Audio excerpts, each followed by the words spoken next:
Good morning. Welcome to online classroom of MTM College.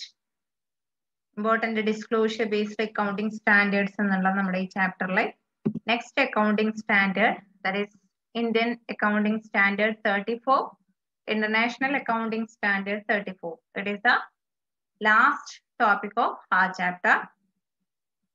ഇനി എന്താണ് interim report? നമ്മൾ Indian accounting standard 34 പറഞ്ഞിട്ടുള്ള interim reporting.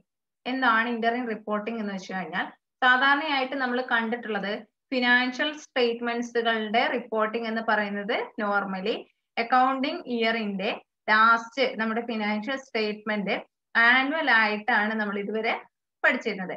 പക്ഷെ interim reporting എന്ന് വെച്ച് കഴിഞ്ഞാൽ ഒരു കമ്പനി അതിന്റെ ഫിനാൻഷ്യൽ അതിന്റെ അക്കൗണ്ടിംഗ് ഇയറിന്റെ പകുതിയിൽ, അതായത് 6 മാസം കൂടുമ്പോൾ അതിന്റെ ഫിനാൻഷ്യൽ സ്റ്റേറ്റ്മെന്റുകൾ നമ്മൾ പ്രിപ്പയർ ചെയ്യുകയാണെങ്കിൽ that is known as interim reporting. Okay, നമ്മൾ സാധാരണയായിട്ട് ഒരു വർഷത്തിലാണ് നമ്മൾ ചെയ്യാറ്. അതിനിടയിൽ 6 മാസം കൂടുമ്പോഴോ അല്ലെങ്കിൽ നമുക്ക് ക്വാർട്ടർലി ആയിട്ടോ, മെയിൻ ആയിട്ട് നമ്മൾ 6 മന്ത്സിലാണ് ചെയ്യുക. ക്വാർട്ടർലിയോ നമുക്ക് ആ റിപ്പോർട്ട് സബ്മിറ്റ് ചെയ്യുകയാണെങ്കിൽ, ആ റിപ്പോർട്ടായിട്ട് നമ്മൾ ക്രോഡീകരിക്കുകയാണെങ്കിൽ അതിനെയാണ് ഇന്ററിം റിപ്പോർട്ടിംഗ് എന്ന് പറയുന്നത്. Okay, then what is the objective of interim reporting?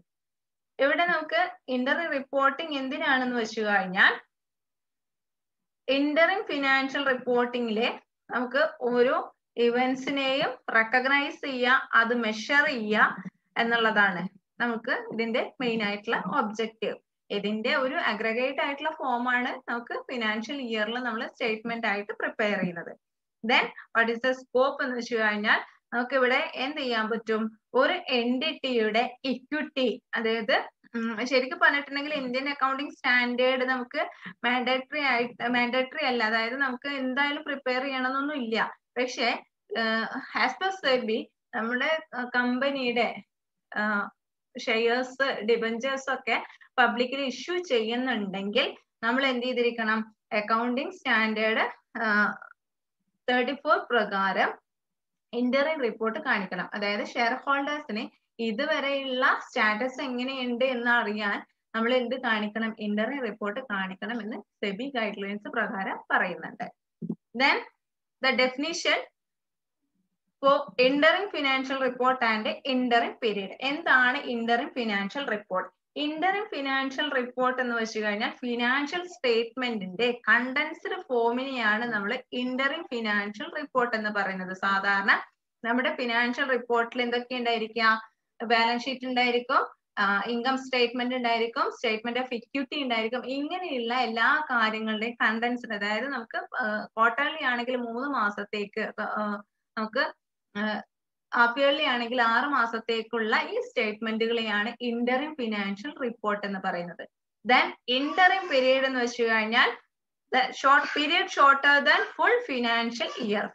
Financial ഇയറിനേക്കാളും ഷോർട്ടർ ആയിട്ടുള്ള ഒരു പീരീഡിനെയാണ് ഇന്ററിം പീരീഡ് എന്ന് അറിയപ്പെടുന്നത്.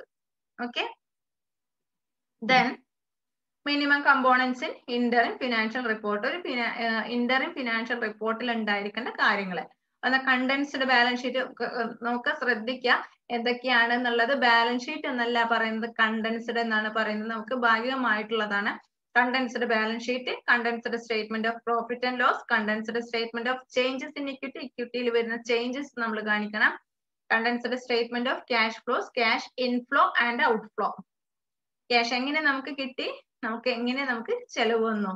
Then selected explanatory notes. ഇനി എന്തെങ്കിലും നോട്ട്സ് നമ്മൾ കൊടുക്കാനുണ്ടെങ്കിൽ, നോട്ട്സ് അക്കൗണ്ട്സ് എന്നൊക്കെ പറഞ്ഞിട്ട് നമ്മൾ നോട്ട്സ് കൊടുക്കാറില്ല. അപ്പൊ എന്തെങ്കിലും കാര്യങ്ങൾക്ക് നോട്ട്സ് കൊടുക്കാനുണ്ടെങ്കിൽ ആ നോട്ട്സ്, എത്രയും കാര്യങ്ങളെയാണ് നമ്മൾ ഇന്ററിം ഫിനാൻഷ്യൽ റിപ്പോർട്ടിലെ കമ്പോണൻസ് ആയിട്ട് പറയുന്നത്.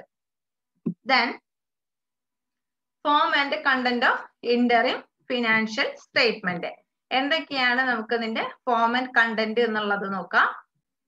അതില് സിറ്റുവേഷൻ 1 പറയുന്നത് if an entity publishes a complete set of financial statement in its interim financial report, the form and content should be conform to the requirements of Indian Accounting Standard 1. Indian accounting standard പറഞ്ഞിട്ടുള്ള എല്ലാ കാര്യങ്ങളും അവിടെ നമ്മൾ എന്ത് ചെയ്തിരിക്കണം? അതിന്റെ ആ requirements നമ്മൾ കംപ്ലീറ്റ് ചെയ്തിരിക്കണം. ഓക്കെ, ഇന്ത്യൻ അക്കൗണ്ടിംഗ് സ്റ്റാൻഡേർഡ് 1 പറഞ്ഞിട്ടുള്ളത് presentation of general purpose of financial statement ആണ് നമ്മുടെ ഇന്ത്യൻ അക്കൗണ്ടിംഗ് സ്റ്റാൻഡേർഡ് 1.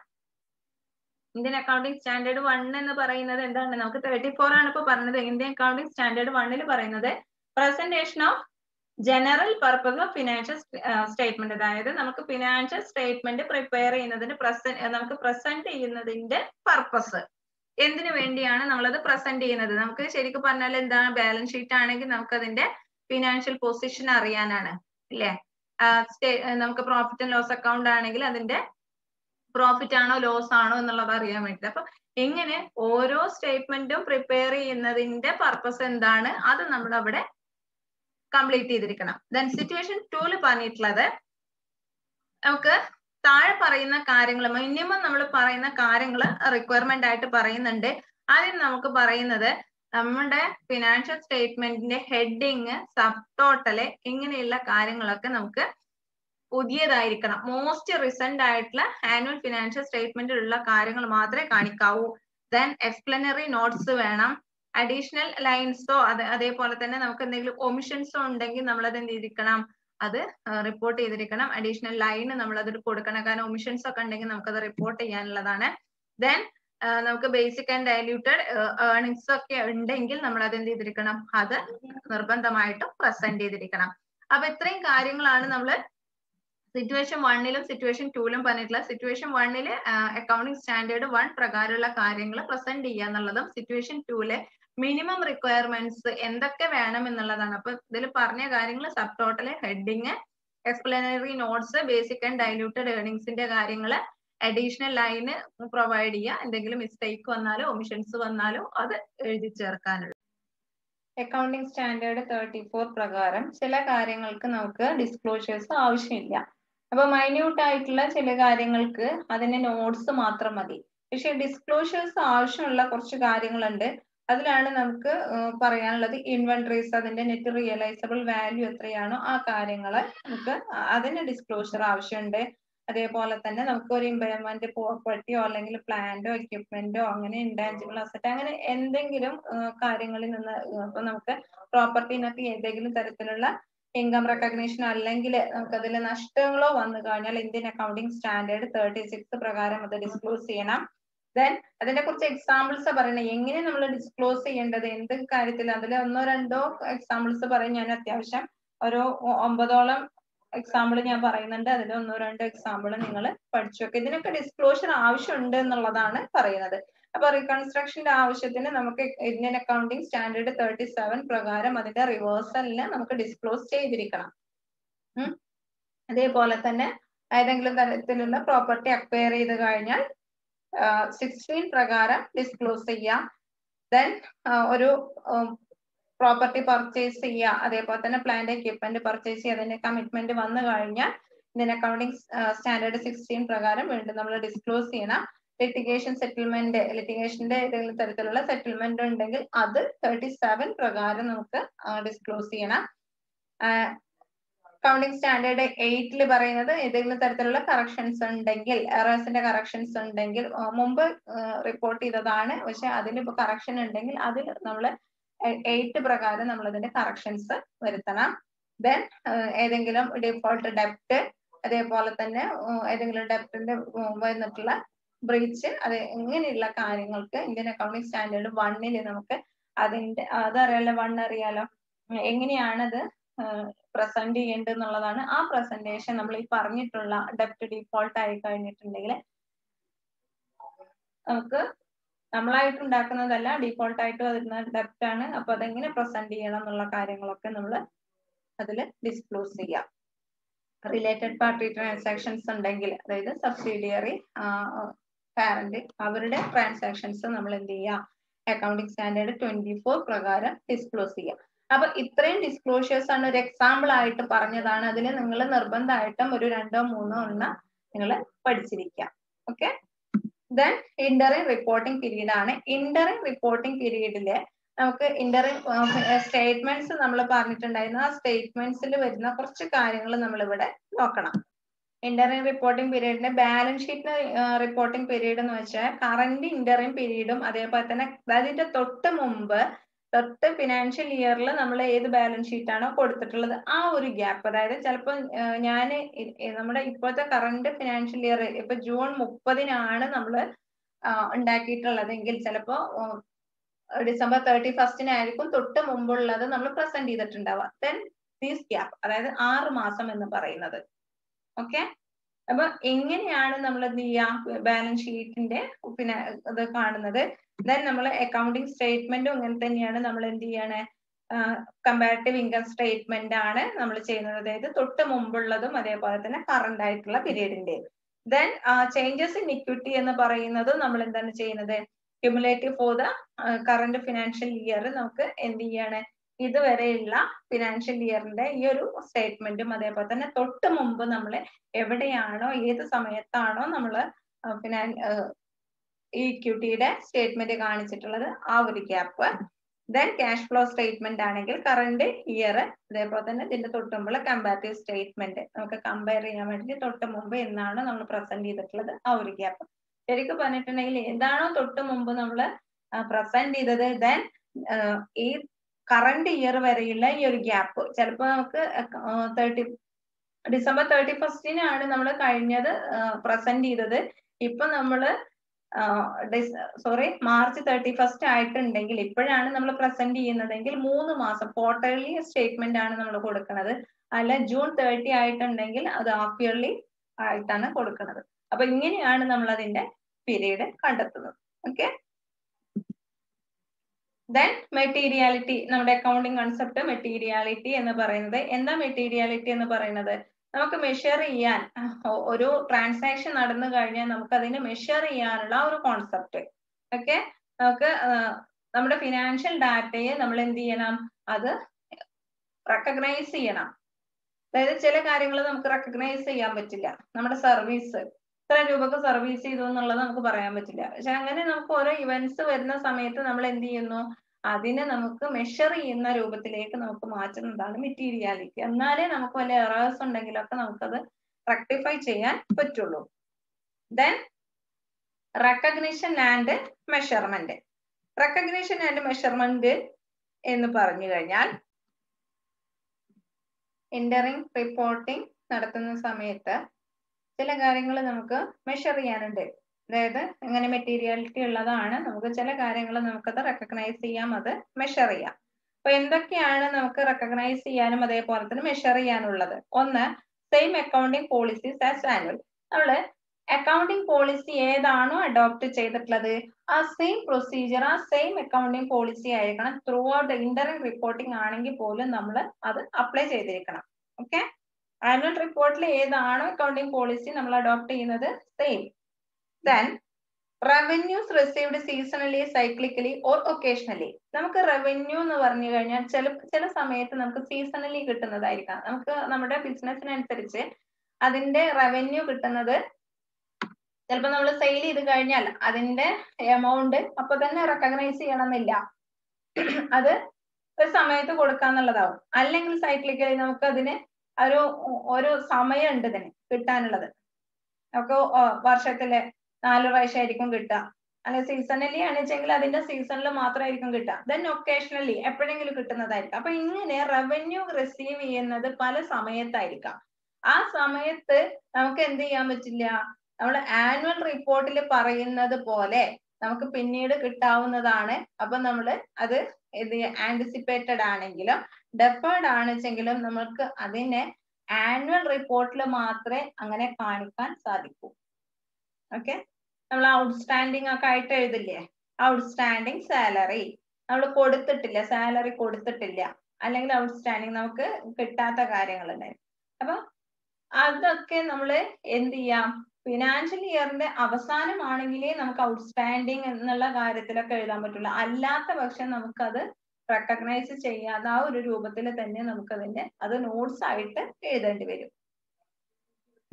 ഓക്കെ, ഇപ്പൊ നമ്മളോട് ഒരു എക്സാമ്പിൾ പറയുകയാണെങ്കിൽ ഞാൻ സെയിൽ നടത്തി, നമ്മൾ സെയിൽ നടത്തിയിട്ട് 3 മാസം കഴിഞ്ഞിട്ടേ നമുക്ക് ആ സെയില് കിട്ടുള്ളൂ. അപ്പൊ അപ്പോഴേക്കും നമുക്കതിന് ഒരു ഡെപ്റ്റ് ആയിട്ടോ ബാഡ് ഡെപ്റ്റ് ആയിട്ടോ അങ്ങനെ ഒന്നും നമുക്ക് കൺവേർട്ട് ചെയ്യാൻ പാടില്ല. ഓക്കെ, അതങ്ങനെ ചേഞ്ചസ് ഇന്ററിം റിപ്പോർട്ടാണ്. ഒരു വർഷം കഴിഞ്ഞിട്ടാണ് നമ്മളത് ചെയ്യുന്നതെങ്കിൽ it's okay. then restatement of previously reported interim periods. അതായത് മുമ്പ് റിപ്പോർട്ട് ചെയ്തിട്ടുള്ള ഇന്ററിം പീരീഡ്സിൽ റിപ്പോർട്ട് ചെയ്തിട്ടുണ്ടതിന്റെ റീസ്റ്റേറ്റ്മെന്റ്. അതായത് ഏതെങ്കിലും തരത്തില് അക്കൗണ്ടിങ് പോളിസിയിൽ മാറ്റങ്ങൾ വന്നു കഴിഞ്ഞാൽ അപ്പൊ നമ്മൾ അത് എന്ത് ചെയ്യാണ്, നമ്മുടെ ഫിനാൻഷ്യൽ സ്റ്റേറ്റ്മെന്റിൽ അത് റിഫ്ലക്ട് ചെയ്യും. അതായത് പ്രയർ ഇന്ററിം പീരീഡ്സിൽ നമുക്ക് എന്തെങ്കിലും വന്നു കഴിഞ്ഞാൽ കറക്റ്റ് ആണ്, നമുക്ക് നമ്മുടെ ഫിനാൻഷ്യൽ സ്റ്റേറ്റ്മെന്റിൽ ഒരുപാട് വലിയ കറക്ഷൻസ് ഒക്കെ വരുന്നുണ്ടെങ്കിൽ നമ്മൾ അത് എന്ത് ചെയ്യണം, ആ അക്കൗണ്ടിങ് പോളിസി നമ്മൾ അഡോപ്റ്റ് ചെയ്തിരിക്കണം. ഓക്കെ, ഇതിൽ നോക്കേണ്ടത് അക്കൗണ്ടിങ് പോളിസിയിൽ വല്ല ചേഞ്ചസ് വന്നിട്ടുണ്ടോ എന്നുള്ളത് നോക്കാം. അങ്ങനെ ചേഞ്ചസ് വന്നിട്ടുണ്ടെങ്കിൽ നല്ല ഒരുപാട് വ്യത്യാസങ്ങൾ ഉണ്ടെങ്കിൽ നമ്മൾ എന്ത് ചെയ്തിരിക്കണം, അക്കൗണ്ടിങ് പോളിസി നമ്മൾ നമ്മുടെ മുന്നത്തെ അതില് ചെയ്തിരിക്കണം, അത് മാറ്റങ്ങൾ വരുത്തിയിരിക്കണം. ഓക്കെ, ഒരു എക്സാമ്പിൾ നോക്കുക. നമുക്കൊരു ക്വാർട്ടർലി ആയിട്ട് നമുക്ക് ചേഞ്ചസ് വരുന്ന ഒരു എക്സാമ്പിൾ നോക്കാം. Arena limited presents interim financial report quarterly. ഇവിടെ ഫിനാൻഷ്യൽ റിപ്പോർട്ട് ക്വാർട്ടർലി ആയിട്ടാണ് പ്രസന്റ് ചെയ്യുന്നത്. On 1st April 2020 Arena limited has carried forward loss of ₹800 lakh for income tax purpose for which deferred tax asset has not been recognized. അപ്പൊ അവിടെ നമുക്ക് ഒരു 800 ലക്ഷത്തിന്റെ ഒരു കുറവ് വരുന്നുണ്ട്. കുറവല്ല, അവിടെ ഒരു നഷ്ടം വന്നിട്ടുണ്ട്. Arena limited earns 600 lakhs, 700 lakhs, 750 and 800 lakh respectively in subsequent quarters. അങ്ങനെ ഓരോ ക്വാർട്ടറിലും എന്ത് വന്നിട്ടുണ്ട്, ഇത് മൊത്തത്തിലുള്ള ഒരു 800 ആണ് ലോസ് വന്നിട്ടുള്ളത്. പിന്നീട് ഓരോ ക്വാർട്ടറിലും 600, 700, 750, 800 ലക്ഷം വെച്ചിട്ട് എന്ത് വന്നിട്ടുണ്ട്, ഒരു ഇൻകം വന്നിട്ടുണ്ട്. ഓക്കെ, ദെൻ അതിന് പറയുന്നത് എന്താ, subsequent quarters excluding the carried forward losses. അപ്പൊ നമുക്ക് ഈ ലോസ് എന്ന് പറയുന്നത് നമുക്ക് ഇതിൽ ഇൻക്ലൂഡ് ചെയ്തിട്ടില്ല, ഇൻക്ലൂഡ് ചെയ്യാണ്ടുള്ളത്. അപ്പൊ നമുക്ക് ആ നഷ്ടം വേറെ നിൽക്കുന്നുണ്ട്, ഇൻകം വേറെ വരുന്നുണ്ട്. ഇൻകം ടാക്സ് റേറ്റ് എന്ന് പറയുന്നത് 30% ആണ്. Calculate amount of tax expense to be reported in each quarter. ഇനി എന്താ ചെയ്യേണ്ടത്, ടാക്സ് എക്സ്പെൻസ് ആയിട്ട് എത്ര വരുന്നു, ടാക്സ് നമ്മൾ എത്ര കൊടുക്കണം എന്നുള്ളതാണ് നമ്മളോട് ക്വസ്റ്റ്യൻ വന്നിട്ടുള്ളത്. അപ്പൊ എങ്ങനെയാണ് നമ്മൾ ആദ്യം ചെയ്യേണ്ടത്, ആദ്യം നമുക്ക് എത്രയാണ് ഇവിടെ ആനുവൽ ടാക്സ് ഏർണിങ്സ് വന്നിട്ടുള്ളത് എന്നുള്ളത് നോക്കാം. ഏർണിങ്സ് വന്നിട്ടുള്ളത് എത്രയാണ്, 4 ക്വാർട്ടർലിയുടെയും എമൗണ്ട് ടോട്ടൽ ചെയ്യാം. ദെൻ അതിൽ നിന്നും നമുക്ക് ഏതെങ്കിലും ലോസ് ഉണ്ടോ എന്നുള്ളത് നോക്കുക, ലോസ് മൈനസ് ചെയ്യുക. അതാണ് നമ്മൾ ആദ്യം ചെയ്യേണ്ടത്. അപ്പൊ നമുക്ക് ഇവിടെ 4 ക്വാർട്ടർലിയുടെ എമൗണ്ട് എന്ന് പറയുന്നത് 600, 700, 750, 800, അങ്ങനെ 2850 കിട്ടും. ദെൻ അതിൽ നിന്ന് നമുക്ക് വന്നിട്ടുള്ള നഷ്ടം നമ്മൾ മൈനസ് ചെയ്യുന്നു. അങ്ങനെ 2050 ലക്ഷം രൂപയാണ് നമുക്ക് ഏർണിങ്സ് ആയിട്ട് വരുന്നത്. ദെൻ ഇനി ചെയ്യേണ്ടത് ഇതിന്റെ 30% നമ്മൾ കാണണം. അതായത് ടാക്സ് റേറ്റ് എന്ന് പറയുന്നത് 2050ന്റെ 30% ആണ്. ആ 30% എന്ന് പറയുന്നത് എത്രയാണ് നമുക്ക് കിട്ടിയത്, 615 ലക്ഷമാണ് വന്നിട്ടുള്ളത്. ഇനി 615 ലക്ഷത്തിലെ നമുക്ക് ആവറേജ് ടാക്സ് റേറ്റ് എത്രയാണ് എന്നുള്ളത് നമ്മൾ കാൽക്കുലേറ്റ് ചെയ്യണം. ആവറേജ് ടാക്സ് റേറ്റ് എന്ന് പറയുന്നത് നമ്മൾ എങ്ങനെ കാൽക്കുലേറ്റ് ചെയ്യാം, എത്രയാണോ നമുക്ക് ടാക്സ് വന്നിട്ടുള്ളത് അതിനെ എത്രയാണ് ഇൻകം വന്നിട്ടുള്ളത് അതുകൊണ്ട് നമ്മൾ ഡിവൈഡ് ചെയ്യുക, അത് 100 കൊണ്ട് മൾട്ടിപ്ലൈ ചെയ്യാം. 615നെ നമ്മൾ എന്ത് ചെയ്യാ, 2850 കൊണ്ട് നമ്മൾ ഡിവൈഡ് ചെയ്യുക, ദെൻ 100 കൊണ്ട് മൾട്ടിപ്ലൈ ചെയ്യാം. കിട്ടുന്ന ആൻസർ 21.58. അതായത് ആവറേജ് ആണ് നമ്മൾ കണ്ടത്, അതായത് ടാക്സ് റേറ്റിന്റെ ആവറേജ്. ഓക്കെ, ദെൻ അത് കഴിഞ്ഞിട്ട് നമ്മൾ ചെയ്യേണ്ടത് എന്താ, ഓരോ ടാക്സ് എക്സ്പെൻസും ഓരോ ക്വാർട്ടറിലും വരുന്ന ടാക്സ് എക്സ്പെൻസ് നോക്കാം. അപ്പൊ ആദ്യത്തെ ക്വാർട്ടറിൽ 600 ആണ് വന്നിട്ടുള്ളത്. 600ന്റെ ആവറേജ് ടാക്സ് റേറ്റ് വെച്ചിട്ട് നമ്മളത് കാൽക്കുലേറ്റ് ചെയ്യുക. ആവറേജ് ടാക്സ് റേറ്റ് എന്ന് പറയുന്നത് 21.58 ആണ്. 600ന്റെ 21.58 കാണാം. ദെൻ സെക്കൻഡ് ക്വാർട്ടറും അതുപോലെ കാണാം, തേർഡ് ക്വാർട്ടർ. അങ്ങനെ അതിലൊക്കെ വരുന്ന വ്യത്യാസം എന്താണ്, ഓരോ ക്വാർട്ടറിലും വരുന്ന ഇൻകത്തിന്റെ റേറ്റിൽ മാത്രമാണ് ഇവിടെ വ്യത്യാസം വരുന്നത്. Then the last one 800 into 21.58 equals 172.64. അപ്പൊ എങ്ങനെയാണ് നമ്മൾ ഒരു കാൽക്കുലേഷൻ വന്നു കഴിഞ്ഞാൽ നമ്മൾ ചെയ്യേണ്ടത്? അതായത് ഇതിൽ നോക്കേണ്ടത് എന്താ, ക്വാർട്ടർലി ആണോ ഹാഫ് ഇയർലി ആണോ എന്നുള്ളത് നോക്കുക. എത്ര നമുക്ക് ടോട്ടല് നമുക്ക് ഇൻകം കിട്ടിയിട്ടുണ്ട്, ഏതെങ്കിലും തരത്തിലുള്ള ലോസ് ഉണ്ടോ എന്നുള്ളത് നോക്കുക. ദെൻ ആ ലോസ് ഒക്കെ കഴിഞ്ഞിട്ട് നമ്മൾ എന്ത് ചെയ്യുക, ഇങ്ങനെ ലോസ് ഇല്ലെങ്കിൽ നമ്മൾ അങ്ങനെ ചെയ്യണ്ടുള്ളൂ, ആവറേജ് ഒക്കെ കാണണ്ടുള്ളൂ. അപ്പൊ അങ്ങനെ ലോസ് ഉണ്ട്, അപ്പൊ മിക്കവാറും ക്വസ്റ്റ്യനിൽ അങ്ങനെ വരും. ദെൻ നമ്മൾ എന്ത് ചെയ്യുക, അതിന്റെ ആവറേജ് കാണാം. ആവറേജ് കണ്ടിട്ട് ഓരോ ക്വാർട്ടറിലും എത്രയാണ് അതിന്റെ എക്സ്പെൻസ്, ടാക്സ് എക്സ്പെൻസ് എത്ര വരുന്നു, ആവറേജ് ടാക്സ് എക്സ്പെൻസ് ആണ് വരിക. അപ്പൊ അത് എത്രയാണ് എന്നുള്ളത് നമ്മൾ കാൽക്കുലേറ്റ് ചെയ്യാം. ഓക്കെ, അപ്പൊ ഇത്രയാണ് നമുക്ക് ഇന്ത്യൻ അക്കൗണ്ടിങ് സ്റ്റാൻഡേർഡ് 34 പറഞ്ഞിട്ടുള്ള ഇന്ററിം റിപ്പോർട്ടിൽ പഠിക്കാനുള്ളത്. Okay, thank you.